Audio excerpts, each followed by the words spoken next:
digital content creators. They function as educators, reviewers, satirists, entertainers, musicians and influencers. ये सही मायने में sir Bharat के ग्रास रूट कम्युनिकेटर बन गए हैं और इनका यूट्यूब चैनल हो या इंस्टाग्राम पेज हो, ये इनके लिए सोर्स ऑफ एंटरटेनमेंट नहीं बल्कि इनकी सोर्स ऑफ इनकम है, इनका एसेट है. It is the fruit of their hard work. But एक चीज से ये सब परेशान है और उस मुद्दे को आज मैं सदन में उठाना चाहूंगा. That is the issue of fair use and arbitrary copyright strikes by digital platforms.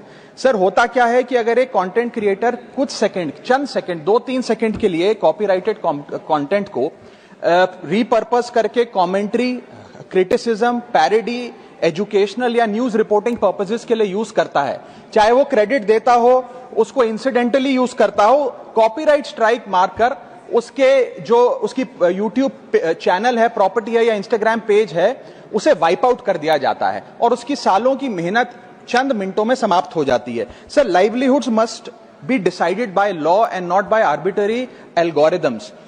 Sir, this by no means that one is against copyright holders. उनके हार्डवर्क और ओरिजिनलिटी को रिस्पेक्ट करने की जरूरत है, लेकिन यह समझने की जरूरत है that fair use is not piracy.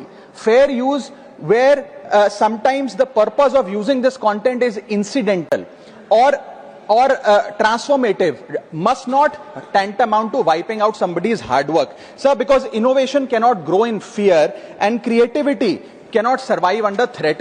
India का कॉपीराइट एक्ट सर 1957 में बना. एक ऐसे दौर में बना जब ना इंटरनेट था, ना कंप्यूटर थे, ना डिजिटल कंटेंट क्रिएटर्स थे, ना यूट्यूब, इंस्टाग्राम था. And this act lakhs the very definition of digital creators. ये फेयर डीलिंग की बात करता है, लेकिन फेयर डीलिंग की बात किताबों, मैगजीन और जर्नल के कॉन्टेक्स्ट में करता है, जो उस दौर की इंफॉर्मेशन डिसेमिनेशन के सोर्सेज थे, ना कि आज के दौर की. इसीलिए मैं 3 मांगे आज सदन में लेकर आया हूं. मेरी पहली मांग है, amend the copyright act of 1957 and define digital fair use. परिभाषित करिए कि ट्रांसफॉर्मेटिव यूज क्या है, जैसे कि commentary, satire, critic, explanation. Define करिए कि इंसिडेंटल यूज क्या होता है, कि अगर बैकग्राउंड में ऑडियो विजुअल चंद सेकंड्स के लिए चले तो वो इंसिडेंटल यूज है या पूरे कंटेंट को वो वाइप आउट करें. Proportionate use, educational use, public interest use and non commercial use की परिभाषा देने की आज आवश्यकता है.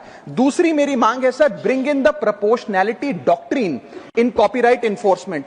कि बैकग्राउंड में मान लीजिए कुछ सेकंड के लिए कोई वीडियो और साउंड चला, उसका यह मतलब नहीं होना चाहिए कि कंटेंट क्रिएटर की सालों की मेहनत कुछ चंद सेकंड्स में समाप्त हो जाए. My third demand sir is that mandatory due process before take down. किसी का भी